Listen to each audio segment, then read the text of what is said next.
have a group in mixed lot of projects. Mixed slot.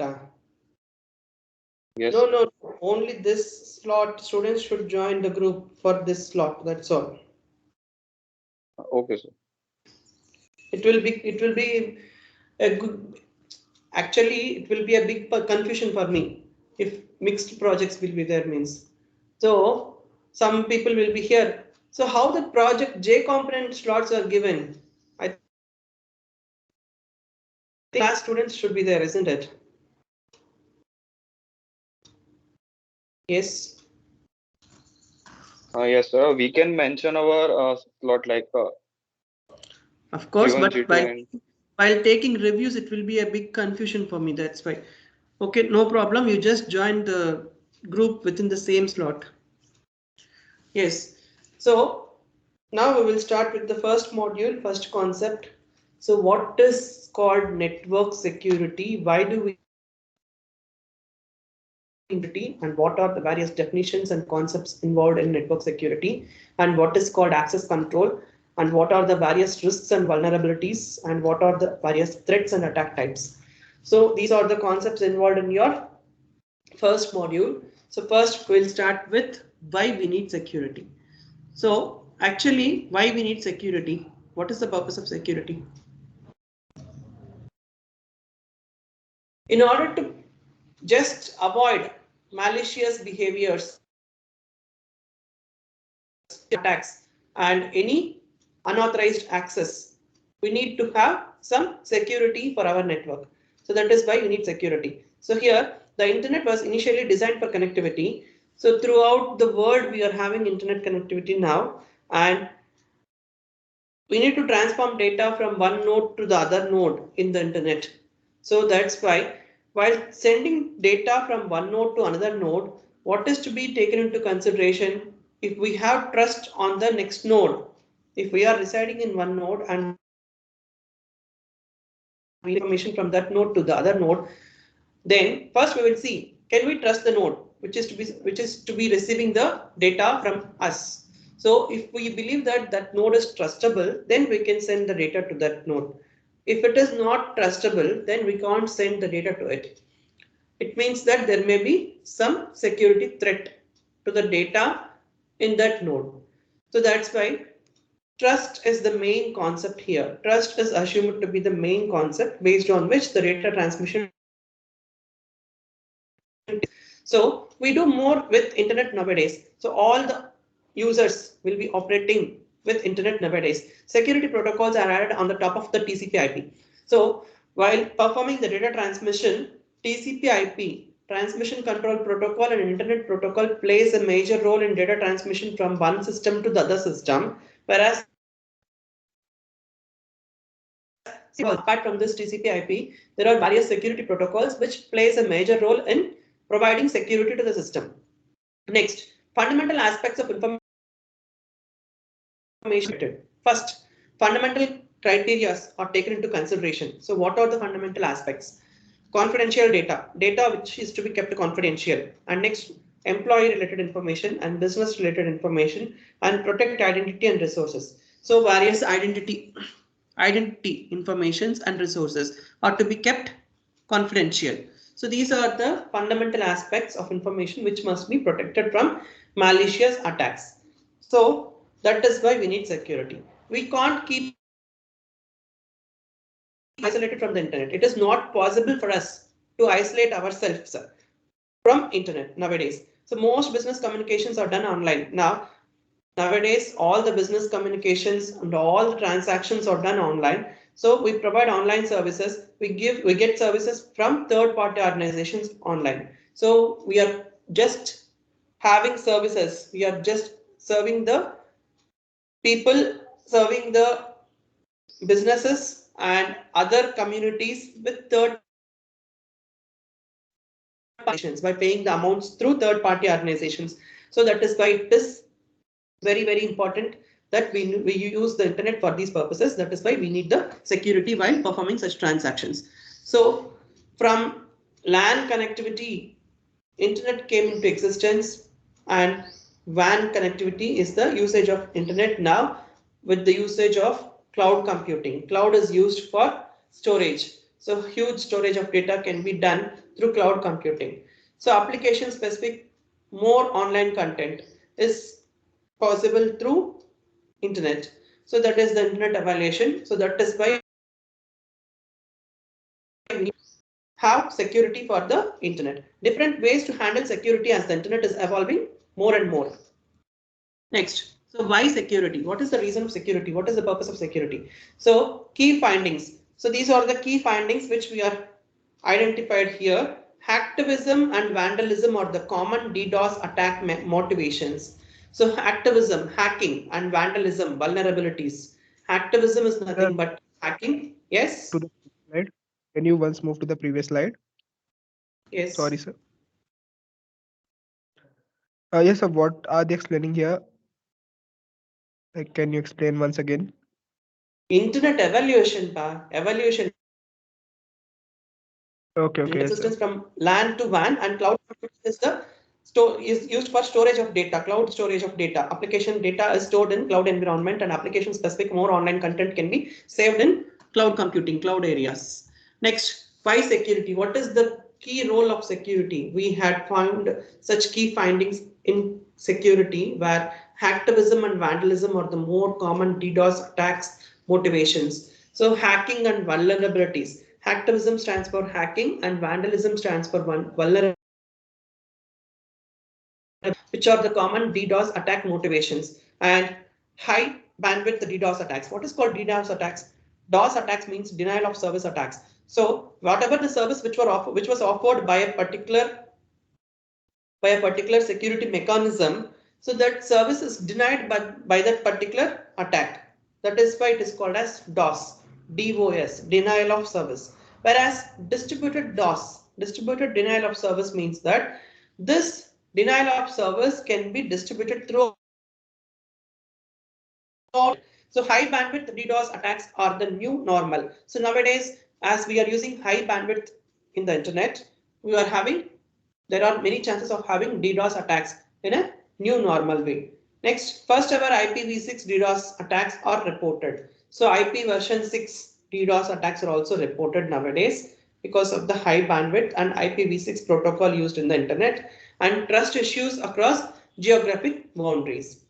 So there are many trust issues which come across the geographic boundaries. So these are the key findings which are responsible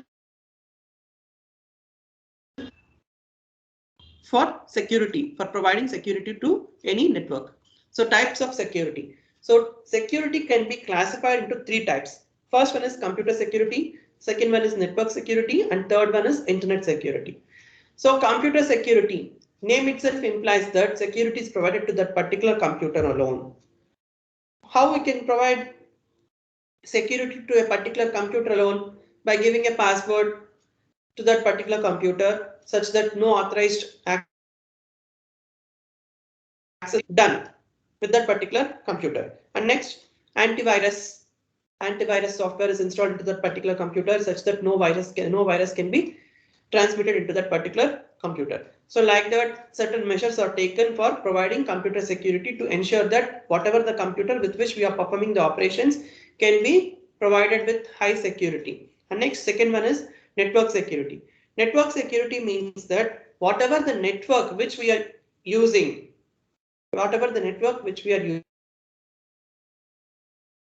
for data transmission, that entire network is to be kept secured. So measures to protect data during their transmission. So here in the network, data transmission takes place. So we need to protect the data from unauthorized access in this network. That is why it is called as network security. Third one is internet security. Internet security means that measures to protect data during their transmission over a collection of interconnected networks. So network means only a network which is connected to computers, whereas internet means network of networks, isn't it or not? Internet means network of networks, means network of interconnected networks. So that is why the data transmission takes place in internet with a network of networks. That is why more security is required for this internet. So that is why it is called as internet security. Now tell me, our course title is network security and what is called internet security. So which one is more difficult, more complex? Providing computer security is difficult, or providing network security is difficult, or providing internet security is difficult? You tell me which one is complex. Which is a complex Internet task? security. Yes, why? Internet Because it's a security. network of networks. Why? Because it is a network of networks. We need to just provide more security for internet security. That is why it is called as complicated task. Whereas the same thing is cyber security and internet security, both are same or different. Cyber security and internet Different, security. different, sir. Not In what exactly way it is same. different? Cybersecurity is the basic aspect of covering all this. Like it includes all this computer, network, internet, all three in it. Cyber security deals All, with cyber crimes, isn't it or not? Cyber crimes. yes, yes, yes. Cyber crimes means, name some cyber crimes. So like cyber terrorism, then identity theft, then Okay. sir this DOSer, these types of crimes, cyberbullying, everything comes under cybercrime, sir. Yes. And these are the different types of securities. So now we'll move on to the next one. Goals of information security. So information security. Data transmission. We said that data transmission is the main objective of network security. Since we are transmitting the data from one node to the other node in the network, data transmission is the primary goal. Here the data which is transmitted is said to be taken into consideration as information. For that purpose, we are having three goals for this information security: confidentiality, integrity, and availability. These are the three goals which we need to take into consideration. So confidentiality, integrity, and availability. So in these three goals, first, confidentiality. Data is to be kept confidential. That means prevents unauthorized use or disclosure of information. So confidentiality means that the data is the data is to be kept confidential such that it prevents unauthorized use or disclosure of information. Next one, integrity. Integrity means it safeguards the accuracy and completeness of information. So here integrity is the concept. Integrity is the concept which safeguards the accuracy. So whatever the data correctness which is there, it should not be modified or changed. It safeguards the accuracy and completeness of the information. So that is the main objective of integrity. Next, availability. Authorized users have reliable, timely access to information. So availability means that only authorized users who are having authorization, they will be the reliable users to access the information. Apart from them, the unauthorized users are restricted from the access to information. So that is called availability. Availability of services or availability of access to information by the authorized users. That is the main objective of this availability. Three, confidentiality, integrity, and availability are the three main goals of security. Next, access control. Access control, as the name itself implies, access is to be controlled. Access of information is to be controlled. So the ability to permit or deny the use of an object by a subject.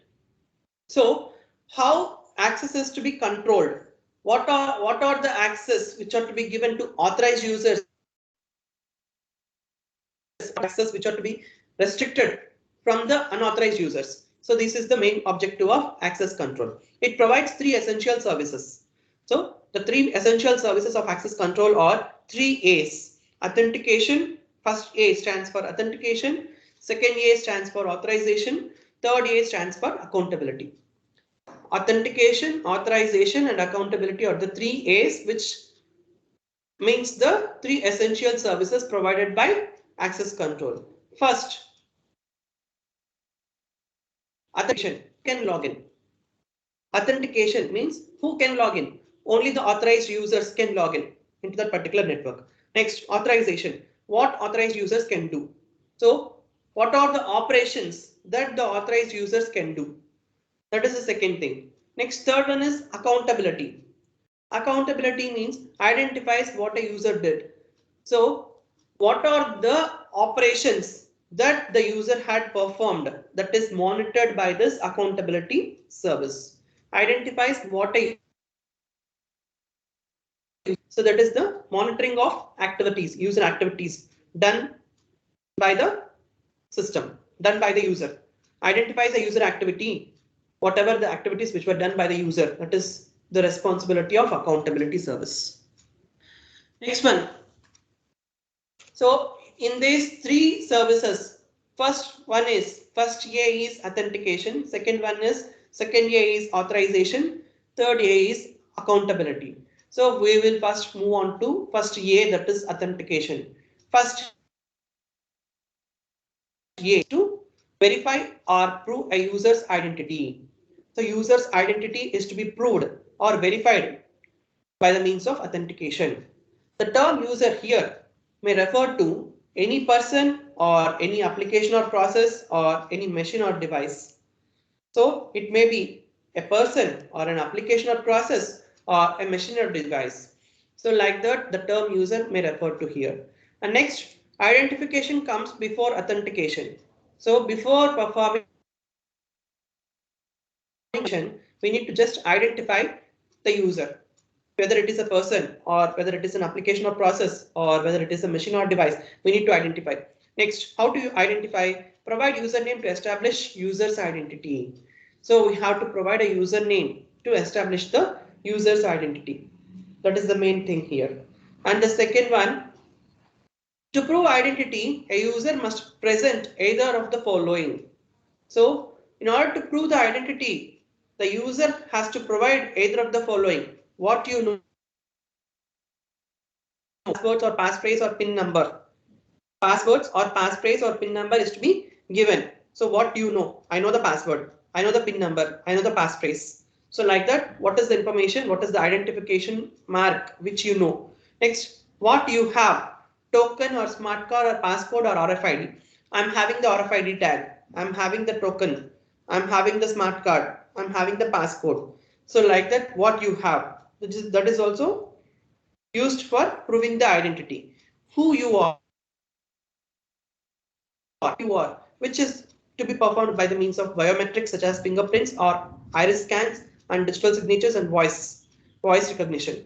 So like this, we can prove the identity of a particular user with these methods. So examples, so these are the figures of smart cards, RFID tags, and next fingerprints scanners and e-tokens. Next, trusted networks. What is called a trusted network? A network is composed of all nodes which are trusted such that no malicious misbehavior is detected among all the nodes. Then such a network is called as trusted network. So here, trusted network will have these two criteria. First criteria is standard defensive oriented technologies. So it will defend against firewalls and it will defend against intrusion detection. So intrusion detection, what is called intrusion detection? What is called an intruder? Intruder is called as a misbehaving activity. Misbehaving activity, malicious misbehavior detection can be done by this. So that is the main objective of intrusion detection, malicious misbehavior detection. Whereas firewalls are used to restrict the unauthorized access or any malicious misbehaviors in the network. Next, build trust on the top of the TCP/IP infrastructure. So first we need to build trust on top of the TCP/IP infrastructure, which will be having strong authentication and which will follow public key infrastructure, means public key cryptography. Cryptography, encryption and decryption mechanism such that it will be building trust on the infrastructure. So that's about trusted network. Next, strong authentication. Sir, RFID Yes. tags. RFID tags. Sir, RFID tags. Yes, sir. Yes, sir. RFID tags, pa. RFID tags. Don't you know RFID tags? Oh, no, sir. Radio frequency. RFID tags. Okay. Radio frequency identification. Let me show you the figure. Just wait. I will show you the figure after this. Okay, just wait. Next, strong authentication. Strong authentication, an absolute requirement. It is an absolute requirement where strong authentication is needed. And next, two-factor authentication. So how can we say that authentication is strong? If it is a two-factor authentication, that is passwords, something you know, and tokens, something you have. So it will just look into the passwords which you provide and the tokens which you have. So if this is the two-factor authentication, then it is said to be strong authentication. Passports, tokens, tickets, restricted access, pins, biometric certificates. So all these comes under strong authentication mechanisms. Next, two-factor authentication. Two-factor authentication can be mainly done first with username and user ID. See here, username or user ID and password. So first we need to enter the user ID and password, and then second factor is generating an OTP. OTP will be generated into a small electronic device like mobile, and we need to enter the OTP what we had received into our mobile phones. Search the OTP correctly, then only the access is provided. Otherwise, if we enter the wrong OTP, access will not be provided. So I think all of you know about this, isn't it or not? OTP can be used only one time. Sir. One time password. OTP stands for one time password. All of you know about this since all of you are using in your day-to-day life, isn't it or not? OTP, you are using it in your day-to-day life. Multi-factor authentication is also common. So we will have multi-factor authentication. Apart from two-factor authentication, multi-factor there in certain cases. So, suppose in online banking, first if we want to log in into net banking, we need to give the user ID and password and OTP. That is the first two-factor authentication. And next, for fund transfer, for amount transfer, we need to give money transfer PIN, OTP. That PIN is also there and OTP is also there. OTP is received by the mobile and that OTP is given such that the transfer takes place. If the OTP is wrongly given, then OTP doesn't work and it will not transfer there. So that is called multi-factor authentication, which is also common. All of you know about this. Second A. So first A authentication is done, and the second A authorization defines the user's rights and permissions on a system. So it defines the user's rights and permissions on a system, and typically done after user has been authenticated. So after authenticating the user, then only the authorization is done, and next grants a user's access to a particular resource. So each and every user is granted an particular resource and what actions he is permitted to perform on that particular resource. So what are the operations he is capable of performing on that particular resource is guaranteed or granted by the authorization mechanism. So access criteria based on the level of trust. So access criteria can be given based on the level of trust. Level of trust here roles. First roles, groups, locations, type, time and transaction type. Transaction type, whatever the transaction which we are doing, that transaction, and based on the location, based on the groups, and based on the rules. So that is the authorization. So this figure, authentication versus authorization. After seeing this figure, how will you differentiate authorization and authentication? You tell me. See the figure and tell me the description. So like authentication is directly related to the client, as the client provides the authentication details, then only he will be allowed to go to use the service. And after this, Yes. while we are using the service, that time it will be monitored by the authorization and it will provide the required Authorization mechanism just gives the list of operations, whatever the operations can the client be able to do, isn't it? Yes, sir. Yes, sir. Based on the authentication by the client, then the authorization can be done by the service. So authorization of different services, different operations can be given access to that particular client. So that is the thing here, authentication versus authorization. So here authorization creep and default to 0 and need to know principal and access control lists. So these are the concepts of authorization. First one, authorization creep.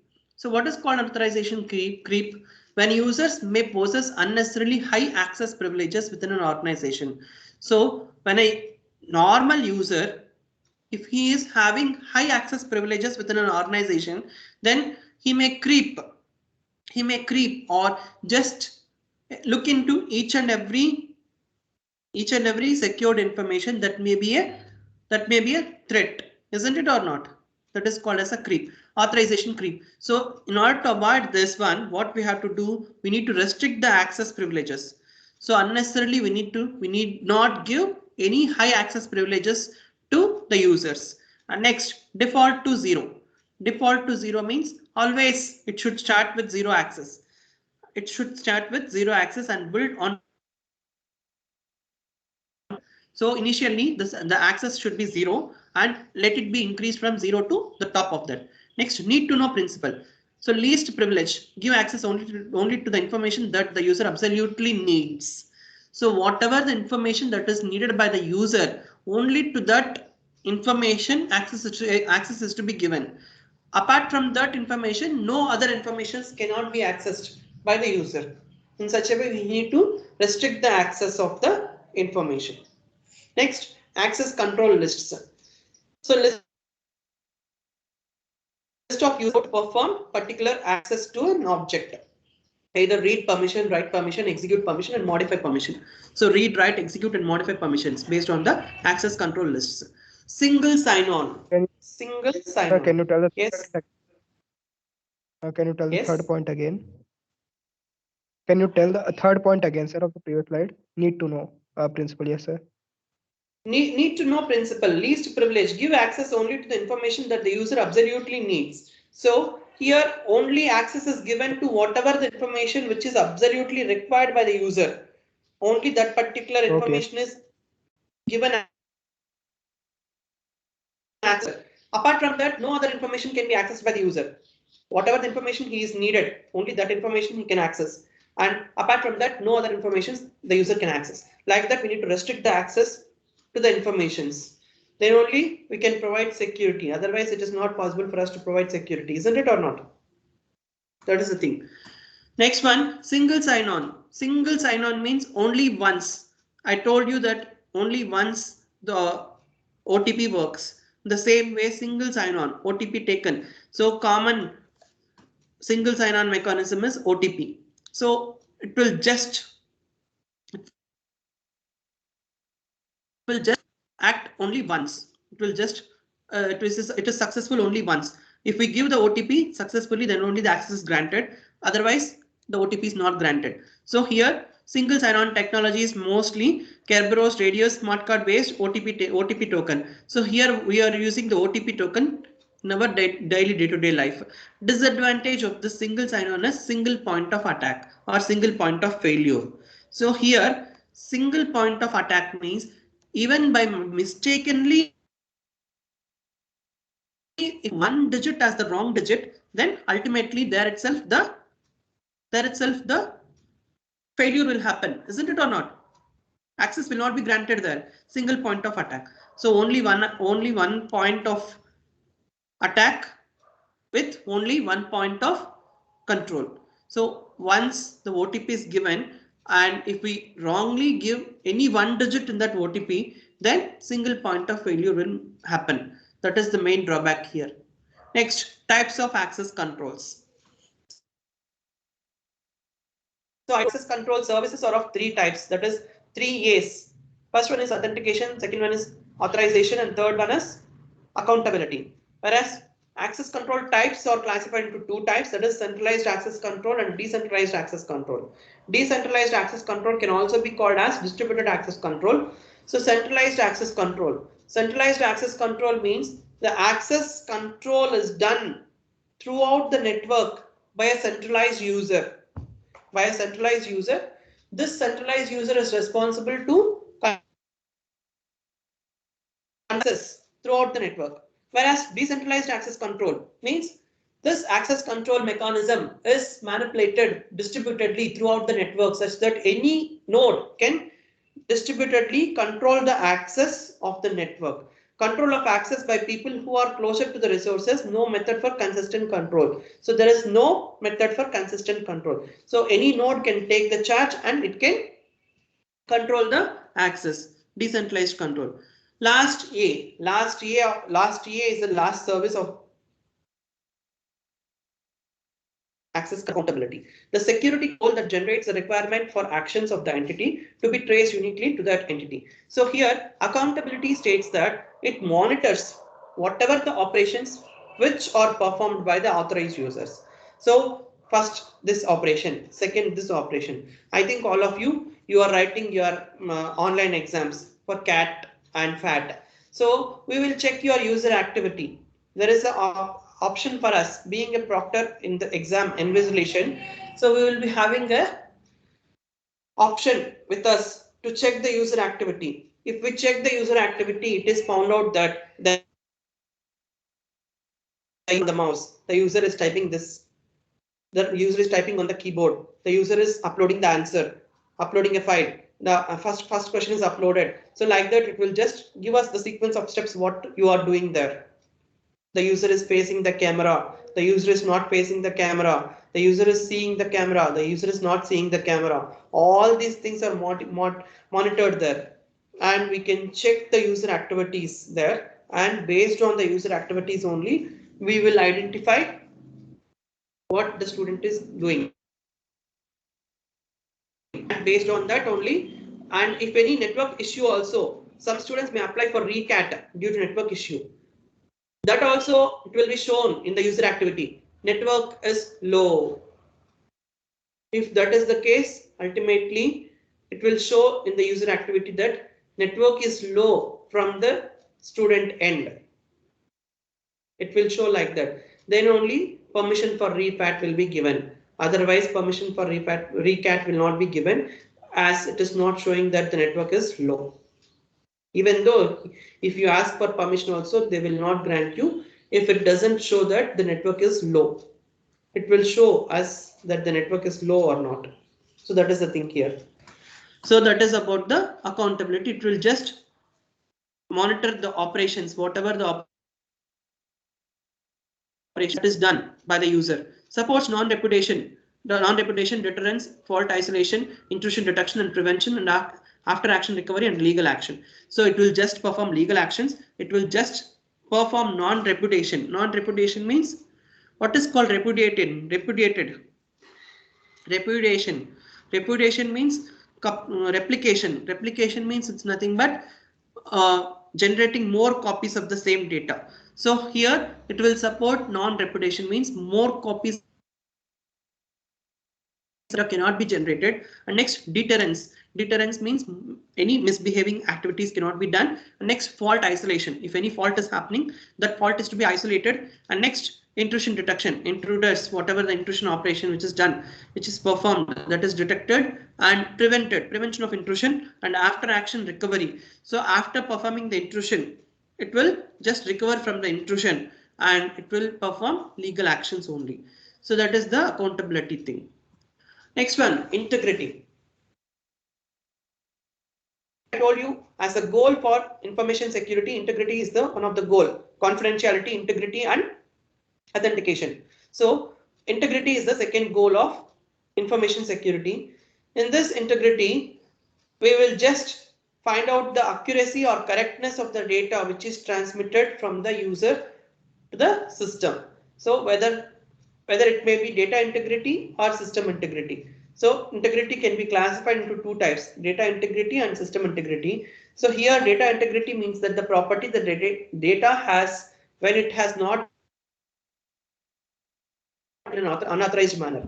So no unauthorized alterations are supported to the data, provided to the data with data integrity. Whereas system integrity, the quality that a system has when it performs its intended function and in an unimpaired manner.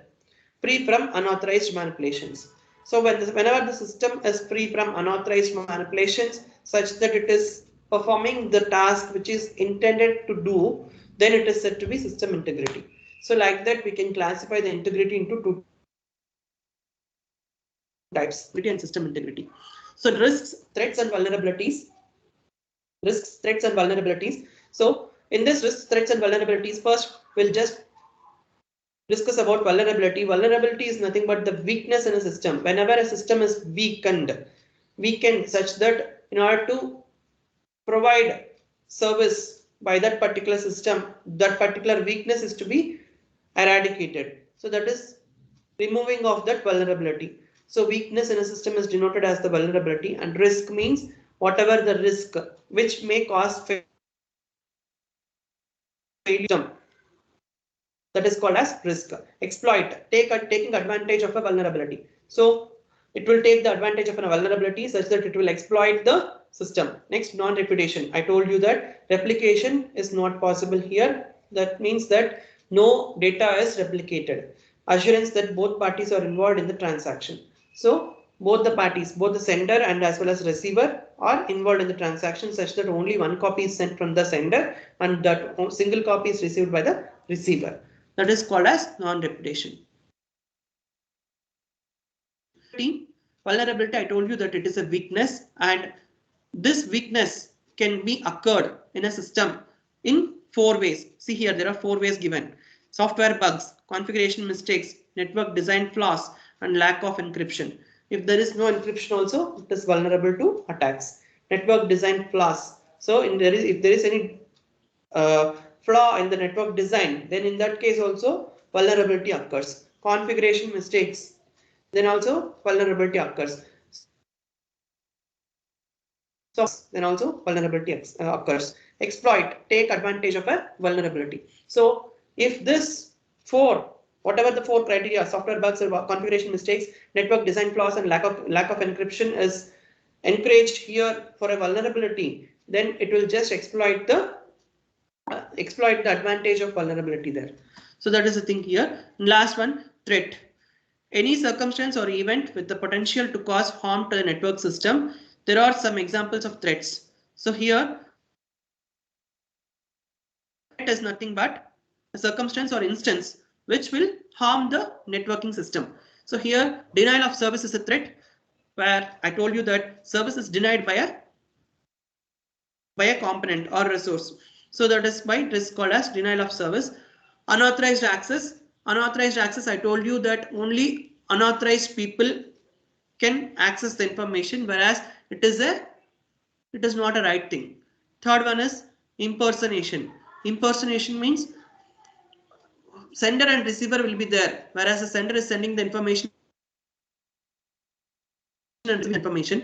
without the involvement of the sender. If some fake sender is sending the information and the receiver is receiving that information, then in that case that is called as impersonation. Without the involvement of a authenticated sender, information is transmitted from the fake sender to the receiver. That is called as impersonation. WORM, WORM, write once and read many. So information is written once, but it is read many times. That is also one of the threat. And virus, vital information resource under siege. That is also a threat. So with the remaining concepts in the next class. So with this, the first 2 concepts of the first module is covered: access controls and different types of security services provided by access control. What are the various services of access control? 3 A's: authentication, authorization, and accountability. So these are the 3 A's which are provided by access control, and 2 types of access control is centralized access control and decentralized access control. So like that, we are having many different criteria in security, why we need to provide security. So we'll discuss about the next concepts in the next class. With this, I am just stopping the presentation. Let me take the attendance.